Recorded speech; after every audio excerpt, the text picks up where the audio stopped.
Assalamualaikum warahmatullahi wabarakatuh. Waalaikumsalam warahmatullahi wabarakatuh. Kembali bersama saya Bambang Sadono di channel Inspirasi untuk Bangsa.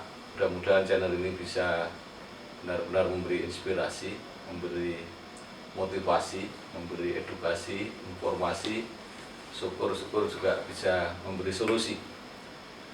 Saat ini saya sedang bersama Bapak Dr. Haji Muhammad Hidayat Nur Wahid MA, Wakil Ketua MPR RI, yang juga sekaligus adalah penasihat fraksi PKS di DPR RI. Waalaikumsalam warahmatullahi wabarakatuh. Hai, Seribun, Mas Bambang, Mas Sundi, menyenangkan lah. Dulu.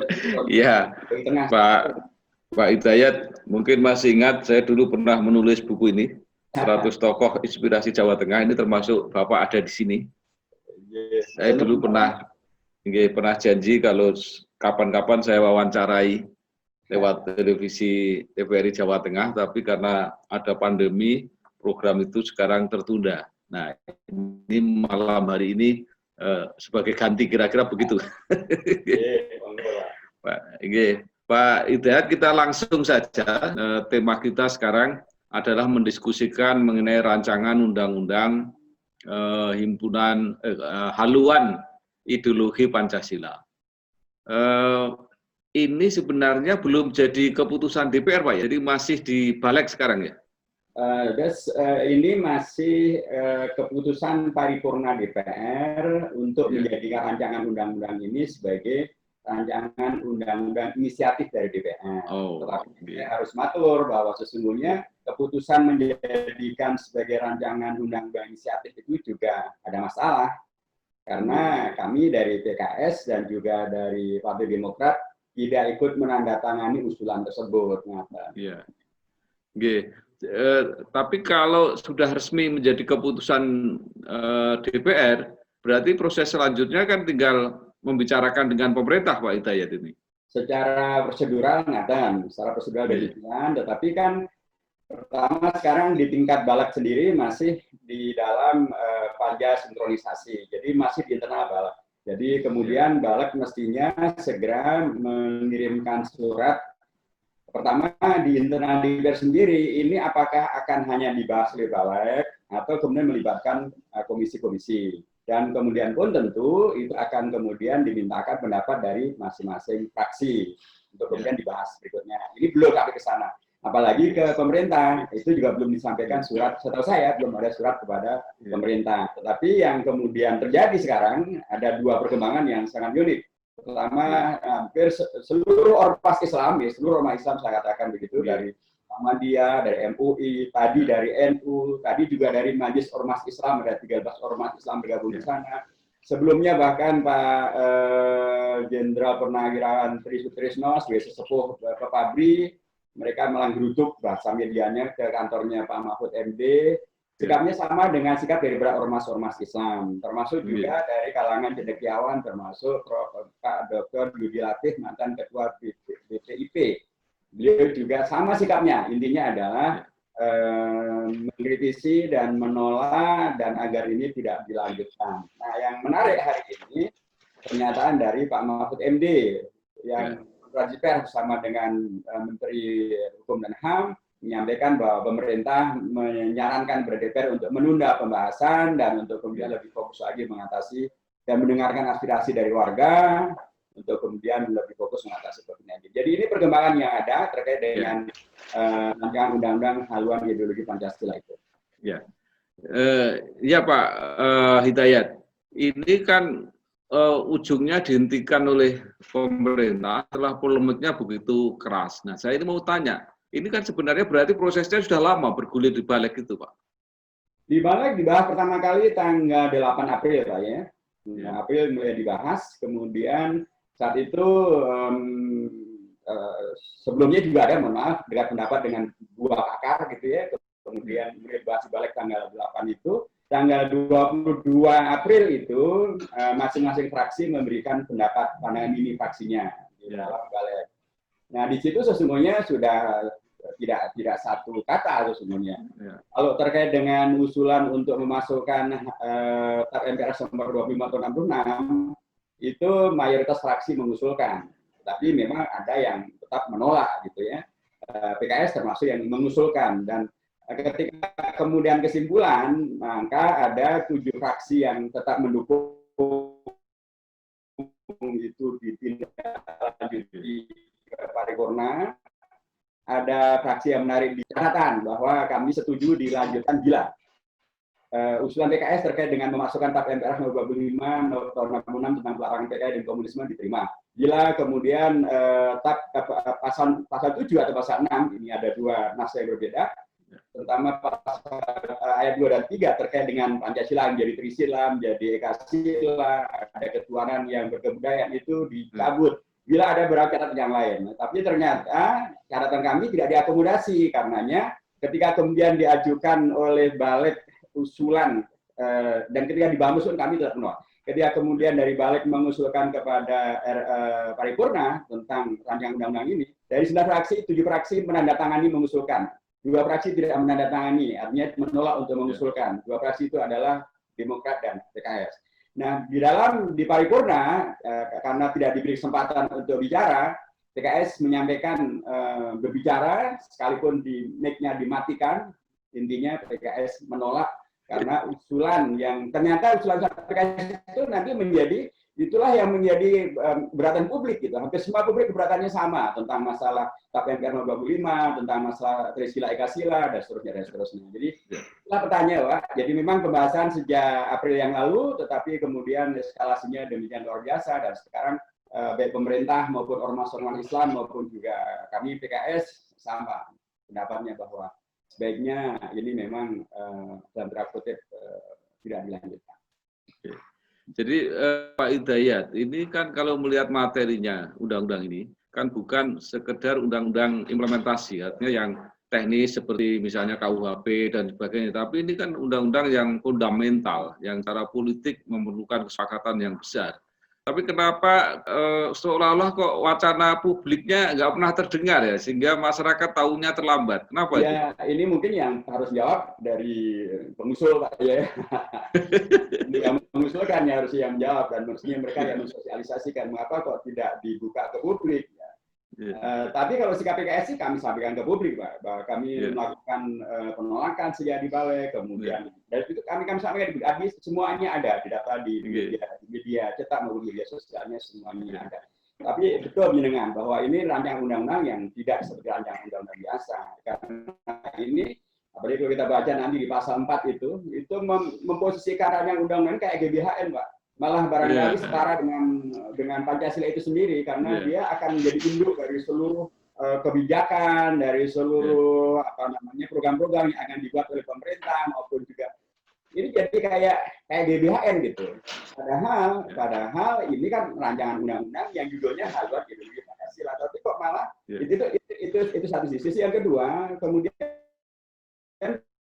juga definisi tentang Pancasilanya menjadi kabur ketika di pasal depan tentang definisi umum disebutkan Pancasila itu apa, itu sudah benar, yaitu disebutkan sebagai Pancasila yang ada dalam pembukaan Undang-Undang Dasar. Tetapi pada penjabarannya di pasal-pasal itu sangat tidak sesuai dengan apa yang ada dalam pembukaan. Bahkan terutama di pasal 7 itu jelas sekali yang disebutkan dimasukkan Pancasila, yang inti dari Pancasila adalah Trisila. Kemudian bisa menjadi Ekasila. Lah itu kan Pancasila 1 Juni. Pancasila 1 Juni itu, dan apa disebutkan di situ ketuhanan yang berkebudayaan, itu persis itu adalah Pancasila 1 Juni. Lah Pancasila 1 Juni itu akan pidato pribadinya Bung Karno. Yang waktu itu beliau hanya anggota PPK. Ketika beliau menjadi ketua Panitia 9 maupun ketua PPKI, dia menerima perubahan Pancasilanya tidak seperti itu lagi. Dia tidak pernah menyebut istilah Trisila, nggak pernah menyebut istilah Ekasila. Pancasila yang kemudian kita sepakati yang harusnya menjadi ideologi adalah Pancasila 18 Agustus, bukan Pancasila 1 Juni. Nah, tapi anehnya dalam seluruh penjabaran itu memang kesannya menjadi tidak sesuai dengan Pancasila 18 Agustus, karena selalu saja inti daripada masyarakat Pancasila semuanya adalah keadilan sosial. Ini Pancasila yang sebelah mana? Ya, kalau daripada Bung Hatta, Maka Pancasila itu dimulai dengan ketuhanan yang Maha Esa. Itulah yang menyinari sila-sila yang lain. Nah, kok ini malah hampir minimal, sangat minimal terkait dengan masalah ketuhanan yang Maha Esa itu. Ya, ya Pak Hidayat. Kelihatannya ini memang ada dua persoalan besar menurut pengamatan saya. Pertama persoalan substansi, kemudian kedua adalah persoalan sistematika sistem perundang-undangan kita. Kita mau membahas dulu yang substansi. Kalau rumusan Pancasila di Undang-Undang Dasar di pembukaan itu kan sudah hampir final sebagai kesepakatan kesepakatan berbangsa. Nah, iya. Jadi bahkan Bung Karno sendiri ketika pidato di PBB itu kan jelas itu. Dia menyebut pertama believe in God, ya. Kedua humanity, ketiga nasionalisme, keempat demokrasi, kelima social justice. Jadi Bung Karno sendiri sudah menerima rumusan seperti yang di Undang-Undang Dasar itu. Jadi kalau sekarang dibangkit-bangkitkan lagi, ya mungkin ini sumber ini perdebatannya. Bagaimana pendapat Bapak? Ya betul, itu salah satu yang kemudian menimbulkan tanda tanya besar gitu ya. Tadi saya sebutkan di pasal pendahuluan ketika menyebutkan definisi-definisi itu sudah benar. Pancasila adalah yang termaktub dalam Undang-Undang Dasar, itu sudah benar. Tetapi ketika kemudian dijabarkan di pasal-pasal, terutama pasal 7, kok malah tidak benar. Karena di pasal 7 terutama, itu jelas bukan Pancasila yang ada di sana, itu bukan yang ada dalam pembukaan Undang-Undang Dasar. Karena pidato Bung Karno tidak masuk dalam pembukaan Undang-Undang Dasar.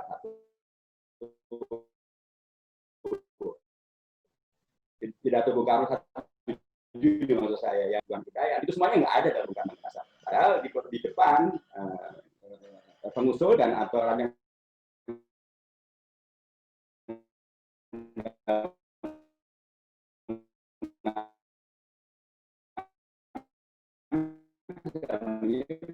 yang dimaksud dengan Pancasila. Saya nggak sih dalam Pancasila gitu. Ada juga permasalahan tentang, jadi ini jangan-jangan ada agenda terselubung ini untuk kemudian mengaburkan tentang pemaknaan Pancasila, untuk kemudian menghadirkan masyarakat yang tidak lagi Pancasilais sebagaimana yang disepakati oleh para privatus. Terutama tadi saya sampaikan bahwa ketika Bung Karno menyampaikan pidatonya, itu Bung Karno sebagai anggota BPUPK. Ketika beliau menjadi BPUPK ini yang paling berkuasa ketua ketika PPKI, beliau menerima dinamika dan perubahan dan menghadirkan 5 sila yang finalnya adalah yang kita hafal sekarang, ketuhanan yang Maha Esa, kemanusiaan yang adil dan beradab, persatuan di Indonesia, kerakyatan di hikmah, kebiasaan dan satu perwakilan, dan keadilan sosial bagi seluruh rakyat Indonesia. Itulah Pancasila yang diterima oleh Bung Karno, yang kemudian nanti beliau pidatokan di PBB, yang saya jelaskan juga di PBB pada bulan Februari yang lalu di Jenewa, ketika saya menjadi salah satu merasakan di sana, saya sampaikan tentang ingin mengatasi masalah radikalisme, terorisme, dan lain sebagainya, kami Indonesia punya Pancasila. Ini loh Pancasila itu. Dan ternyata itu disambut sangat luar biasa. Kalau ini bisa menjadi satu model, wah itu sangat. Karena kalau kita bermasyarakat Pancasila betul, nggak ada radikalisme, terorisme, dan lain sebagainya. Ya, Pak Hidayat, ini kok bisa reaksinya begitu besar dan begitu kompak? Itu kenapa kira-kira, Pak? Mungkin pertama ya, ini warga Indonesia ingin membuktikan bahwa mereka masih concern dengan Pancasila, mereka ingin melaksanakan Pancasila, mereka sepakat dengan Pancasila, tapi mereka tidak rela kalau Pancasila itu kemudian diberikan tafsir yang justru tidak sesuai dengan kesepakatan yang sudah ada di kalangan para konifaldes, di kalangan ormas-ormas, di kalangan para tokoh bangsa, dalam sejarah bangsa sudah panjang ini. Loh, tiba-tiba tadi muncul Trisila, Ekasila, kan itu membuat mereka yang concern dengan Pancasila ini menjadi bangkit lah, dan kemudian mengkoreksi. Gitu. Nomor 2 mungkin juga karena mereka membaca gitu ya, dalam konsideran mengingat itu ada 8 rujukan. 7 diantaranya adalah dari TAP MPR. Dari 7 TAP MPR itu tidak satu pun terkait langsung dengan masa ideologi. Di sana ada pemberantasan korupsi, di sana amal etika kehidupan berbangsa, dan lain sebagainya. Tetapi ada TAP MPR yang sangat terkait dengan menjaga ideologi Pancasila, malah tidak dimasukkan. Itulah TAP MPRS nomor 66. Pada TAP MPRS ini menurut TAP MPR nomor 1 tahun 2003 masih menjadi bagian dari TAP MPR yang masih berlaku. Dan itu pun kemudian juga dikuatkan dengan Undang-Undang KUHP yang menyebutkan tentang lagi-lagi pelarangan tentang masalah penyebaran komunisme, Leninisme, Marxisme. Itu juga disebutkan dalam Undang-Undang tentang bela negara yang Leninisme itu adalah kejahatan pidana. Jadi, nah yang cowok kayak begini, loh kok tidak dimasukkan? Ada apa ini? Nah itulah yang barangkali memantik terutama ormas orang Islam dan terutama rekan-rekan para purnawirawan TNI dan Polri. Mereka kan dirujuk ke temannya Pak Mahfud MD, mempertanyakan besar loh, kok justru ya sangat terkait dengan menjaga ideologi Pancasila, yaitu TAP MPRS nomor 25 tahun 66, kok malah nggak dimasukkan?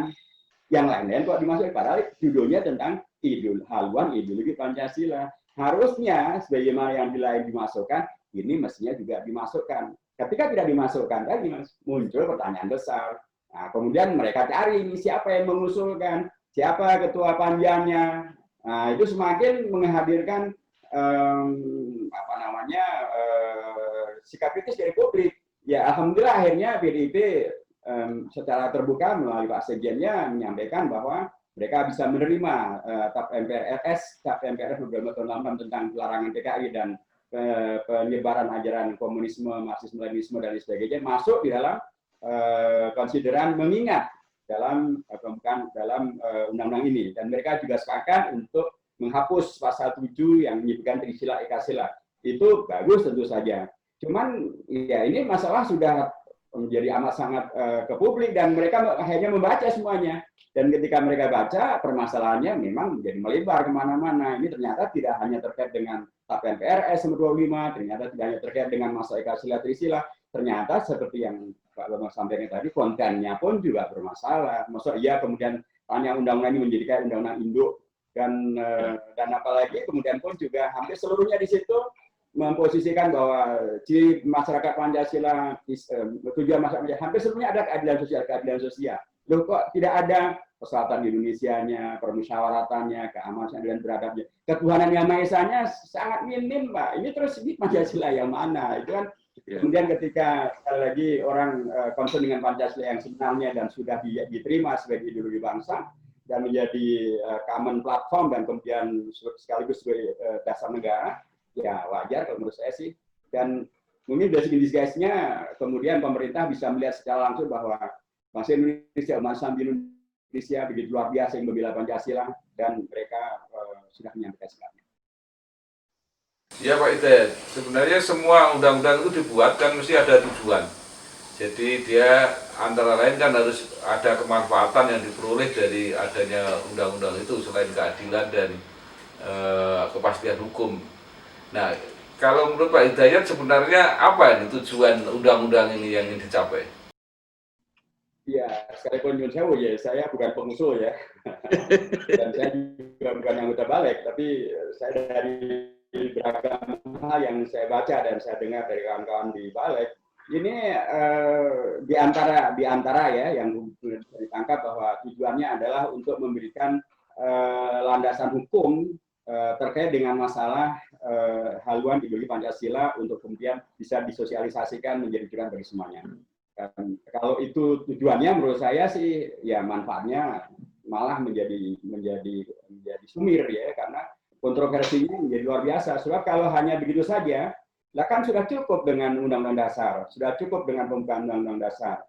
Karena Pancasila itu ketika kemudian kita rujukan di dalam pembukaan maupun juga dalam Undang-Undang Dasar, bab pasal dan ayatnya, nah kan sudah itu merupakan penjabaran yang paling otentik, yang paling konstitusional. Kalau diperlukan sebuah penjabaran dalam bentuk undang-undang, ya kalau menurut saya sih harusnya memang bukan dibuat undang-undang baru. Tambahkan saja atau lakukannya amandemen terhadap Undang-Undang Dasar, ditambahkan beragam yang dianggap kurang daripada Undang-Undang Dasar, dimasukkan ke sana. Dengan cara itu maka posisi daripada Pancasila dan Undang-Undang Dasar, Pancasila ke Undang-Undang Dasar menjadi amat sangat kokoh dan kuat. Gitu. Tidak sekarang kan jadi melompat, Pak. Jadi landasannya ada pembukaan Undang-Undang Dasar, tapi kemudian lompatnya ke undang-undang. Kan harusnya dari pembukaan Undang-Undang Dasar dijabarkan ke dalam pembukaan Undang-Undang Dasar, sila alinea keempat itu kemudian dijabarkannya di pasal-pasal dalam Undang-Undang Dasar. Nah, dari pasal-pasal itu kemudian nanti dijabarkan lagi dalam undang-undang, kan begitu kalau hierarki hukumnya. Tapi ini kan nggak dari pembukaan Undang-Undang Dasar, kemudian tidak dijabarkan Undang-Undang Dasar, tapi melompatnya ke undang-undang, itu pun kontroversial. Satu. Nomor dua, katanya ini juga untuk memberikan pengokohan terhadap status daripada BPIP. Supaya, karena kan BPIP ini sekarang masih posisinya merujuk pada Kepres. Padahal dia satu lembaga yang dianggap sebagai sangat dipentingkan dan setara dengan lembaga-lembaga negara yang lain. Katanya inginnya demikian, karenanya dibuatlah undang-undang untuk menguangkan posisi itu. Ya ini menurut saya juga tidak tepat ya. Kalau memang maunya begitu, judulnya jangan haluan ideologi Pancasila dong. Bikin saja undang-undang khusus tentang BPIP misalnya, kan itu jelas bagaimana undang-undang tentang Basnas, undang-undang tentang zakat, sana ada Basnas, undang-undang tentang wakaf, sana ada Badan Wakaf. Ini bikin saja undang-undang tentang badan tentang pengamalan ideologi Pancasila misalnya. Pengamalannya ya, bukan haluannya, karena kalau pengamalan memang sudah lebih kepada praksisnya. Jadi ini pun juga menghadirkan kritik yang tajam lagi karena ketika kemudian publik melihat bahwa mantan ketua BPIP malah termasuk yang menolak keras terhadap perancangan undang-undang ini. Padahal kan harusnya termasuk yang mendukung kan ketua BPIP sendiri, mantan ketua BPIP sendiri. Ya, beliau termasuk yang paling keras menolak gitu. Jadi menurut saya ini memang bagian dari yang penting untuk dicermati oleh Balik gitu, apalagi setelah kemudian pun pemerintah juga sikapnya jelas semacam itu. Ormas-ormas Islam, termasuk para pakar, termasuk para purnawirawan TNI Polri, sikapnya yang sangat gamblang. Ya, menurut saya sih sebagai lembaga perwakilan rakyat ya harusnya mendengar. Ya, Pak Hidayat, sekarang kalau pemerintah sudah mengambil posisi untuk tidak ingin segera membahas rancangan undang-undang ini, berarti DPR gimana nih? Jalan di tempat gitu atau berdiam diri dulu, karena secara prosedural kan dia tetap berhak melanjutkan itu. Ya, dia tetap berhak melanjutkan, tetapi kan dia akan membahasnya dengan pemerintah, Pak. Ya. Kalau kemudian pemerintah tidak mau ikut membahas, kan nggak bisa dibahas. Ya. Jadi, ya. Karenanya menurut saya sih lebih bagus kalau sekarang kan sudah hampir peta sudah kalau beliau disebut selesai lah gitu ya. Pemerintah sebagai mitra DPR sudah menyampaikan secara terbuka, disampaikan oleh Menko Polhukam bersama dengan Menteri Hukum dan HAM. Tadi disampaikannya. Kemudian dari masyarakat sudah demikian jelas sikapnya. Termasuk masyarakat itu yang menurut saya yang paling tajam sekali adalah tadi mantan ketua BPIP dan para pimpinan dari Purnawirawan, termasuk Pak Trisutrisno. Pak Trisutrisno itu kan wakil ketua Dewan Pengarah di BPIP. Sikap beliau juga sama, intinya adalah meminta agar DPR tidak melanjutkan pembahasan karena ini kontraproduktif, tidak sesuai dengan Pancasila yang diinginkan dan seterusnya. Jadi kalau menurut saya akan lebih baik gitu ya kalau DPR supaya kemudian tidak semakin dipojokkan oleh rakyat, tidak dipercaya oleh rakyat. Padahal sesungguhnya tidak semua DPR sikapnya kayak begitu. Saya harus sebut sekali lagi bahwa tidak semua fraksi mengusulkan dan tidak semua fraksi setuju. PKS tegas menolak gitu ya. Jadi janganlah kemudian karena nilai setitik rusak susu sebelanga gitu. Jadi sebaiknya ya sebagai lembaga kan PDIP sudah memulai dengan baik ketika Pak Hasto Kristianto menyampaikan tentang sikap PDIP menerima tentang TAP MPRS nomor 25 atau 66 dimasukkan ketika menerima agar Trisila itu dihapuskan. Kami mengatakan bahwa PDIP mendengar suara rakyat, mendengarkan aspirasi rakyat, gotong royong bla bla bla karenanya menerima. Nah itu tinggal dilanjutkan saja gitu kan. Kalau dilanjutkan kan selesai nih Pak. Jadi agar kemudian DPR kembali dipercaya rakyat, agar DPR segera fokus bersama dengan pemerintah membahas hal yang sangat menyengsarakan bangsa dan negara, yaitu COVID-19. Ya, maksud saya begini, secara prosedural, secara proses legislasi, supaya juga DPR nggak kehilangan muka gitu, kira-kira caranya gimana? Diperdalam lagi atau mungkin tetap dikirim di pemerintah, tapi pemerintah yang tidak segera memberi balasan atau gimana solusinya ini?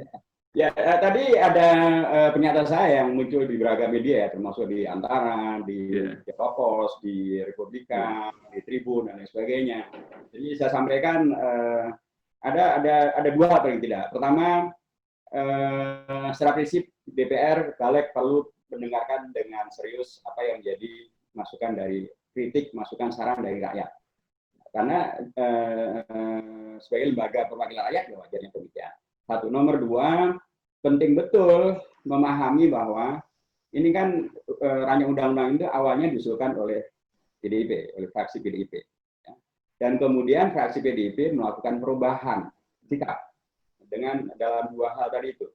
Yang terkait dengan masalah konsideran mengingat dan yang terkait dengan konten di pasal 7. Kalau kemudian pengusul melakukan perubahan dari usulannya, kan berarti harus dilakukan naskah akademiknya harus diperbaiki dulu, Pak. Kan pasti kondisinya berubah itu. Dari dulu tidak ada larangan PKI menjadi ada larangan PKI. Dari dulu Pancasila diposisikan bisa diperas menjadi Trisila Ekasila menjadi tidak bisa. Kan itu dua kondisi yang sangat berbeda. Jadi naskah akademik harus diperbaiki dulu kalau ingin dilanjutkan pembahasan. Nomor dua, ya berarti ketika naskah akademik akan diperbaiki di pengusul, ya ini kan berhenti dulu nih, nggak bisa dilanjutkan. Masa akan dibahas sesuatu yang kemudian sudah berubah. Kemudian pun juga kan di situ disebutkan juga bahwa tadi perubahan sikap dari PDIP karena mendengar suara rakyat. Nah berarti kan harus betul-betul di suara rakyat itu diakomodasi dalam naskah akademik. Kan berarti harus memunculkan naskah akademik yang baru. Jadi bisa saja kemudian DPR melakukan perannya untuk melakukan kajian ulang terhadap naskah akademik, membuat naskah akademik yang baru, termasuk juga kemudian membuat perubahan terhadap rancangan undang-undang tadi itu. Karena pasal 7 sudah jelas pasal berubah, karena PDIP sudah mengusulkan perubahan sebagaimana diusulkan oleh fraksi-fraksi yang lain.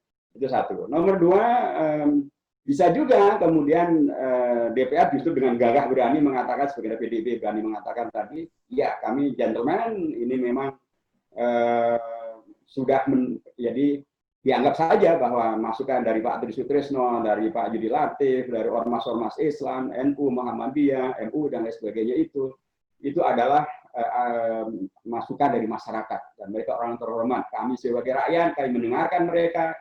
Kami siap sekarang juga untuk kemudian tidak melanjutkan. Itu kan sangat kesatria, dan itu luar biasa, itulah Pancasila gitu ya. Dan bisa saja kemudian mengelak, tapi kan pemerintah mengelak dengan mengatakan kami sudah ngirim ke pemerintah, pemerintah belum. Nah sekarang belum dikirim, pemerintah dan jawab malah. Jadi menurut saya ya salah. Ini memang kondisinya semacam ini demi kebaikan bersama. Demi kita semakin fokus untuk bisa melaksanakan Pancasila yang sebenarnya, gitu. Ya monggo sudah hilangkanlah hal-hal yang kemudian membuat kegaduhan ini, fokus kepada melaksanakan Pancasila yang sebenar-benarnya, sejujur-jujurnya, seadil-adilnya. Karena saya juga mengusulkan Pak, kalau itu akan dibahas juga, penting juga dimunculkan. Kemarin kan P3S menyebut itu dalam kajiannya bahwa negara Indonesia sudah memenuhi seluruh kriteria otoritarianisme sudah terpenuhi di mana, gitu. Macam-macam disebutkan. Nah, saya sebutkan kalau gitu sebutkan juga yang melawan Pancasila juga adalah atau ideologi yang bertentangan dengan Pancasila adalah otoritarianisme. Karena otoritarianisme itu bertentangan dengan seluruh sila, Pak. Otoritarianisme pasti bertentangan dengan ketuhanan yang Maha Esa. Karena tidak ada ajaran Tuhan yang otoriter. Otoritarianisme pasti bertentangan dengan kemanusiaan yang adil dan beradab. Otoriter, manusiawi dan adil dan mungkin. Otoritarianisme pasti orientasinya bukan persatuan Indonesia, pasti menang-menangan adikuno soko siro soko insung kan gitu. Otoritarianisme pasti tidak mementingkan bermusyawarah, padahal sila keempat-nya adalah keadilan, adalah kerakyaan dengan hikmat insan dan musyawarah. Otoritarianisme pasti nggak mikir yang lain, padahal sila kelima adalah keadilan sosial bagi seluruh rakyat Indonesia. Jadi saya usulkan juga ditambahkan saja. Jadi memang menurut saya sih petanya sudah sangat jelas kok, dan saya kira justru rakyat akan salut dengan DPR kalau DPR berani mengatakan kami adalah wakil rakyat, kami sudah mendengar suara dari rakyat melalui perwakilan-perwakilannya, dan yes, amina wa ta'na, kami putuskan untuk ini tidak dilanjutkan. Mari fokus bersama-sama melaksanakan Pancasila dan bantu bangsa dan negara mengatasi bencana nasional COVID-19. Ya, Jadi sebenarnya DPR juga sudah punya pengalaman, Pak Hidayat, ketika sudah hampir memutuskan RUU KUHP. Itu kan sudah hampir putus, tapi juga karena reaksi keras, toh DPR mau mundur juga. Yang kedua juga ketika pemerintah sudah mengirim RUU Omnibus Law, apa itu lapangan kerja, itu juga DPR juga bisa. Jadi saya kira kalau dengan alasan itu, ya pasti bisa cari cara lah ini cara menghentikannya seperti apa. Saya kira begitu. Terima kasih sekali pencerahan dan pengayaan informasi dari Dr. Haji Muhammad Hidayat Nur Wahid MA, Wakil Ketua MPR dan penasihat fraksi PKS di DPR, mantan Ketua MPR RI dan mantan Presiden PKS. Asalnya dari Klaten, Pak. Oh iya, Pak Hidayat ini adalah dari Klaten dan pernah mengaji di Pondok Gontor ya, Pak ya. Ya, sekali lagi terima kasih, selamat bekerja, selamat berjuang, mudah-mudahan apa yang kita lakukan yang terbaik untuk bangsa. Terima kasih. Wassalamualaikum warahmatullahi wabarakatuh. Matur nuwun. Waalaikumsalam warahmatullahi wabarakatuh. Panggihan malih. Jazakallahu khair. Matur nuwun. Assalamualaikum warahmatullahi wabarakatuh.